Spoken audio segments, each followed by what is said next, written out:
For decades, one hospital wing remained sealed behind locked doors.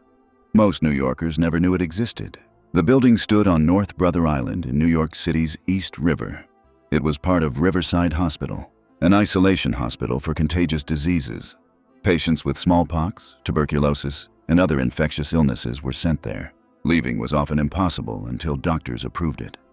The hospital expanded through the late 19th and early 20th centuries. Entire wards were separated from the rest of the city. One of its most famous patients was Mary Mallon, later known as Typhoid Mary. She spent years in isolation after being identified as a healthy carrier of typhoid fever. The restricted wards remained off-limits to the public. The isolation was intended to protect public health, yet some patients showed few or no symptoms. Mallon herself never accepted that she carried the disease. She repeatedly requested release. Officials refused. Medical necessity and individual liberty collided inside the same wall. Health officials traced multiple typhoid outbreaks to households where Mallon had worked as a cook. Laboratory testing eventually identified her as a chronic carrier of Salmonella typhi. Court records, public health reports, and newspaper accounts documented the case. Authorities concluded that releasing her posed an ongoing public health risk. She remained confined for much of the rest of her life.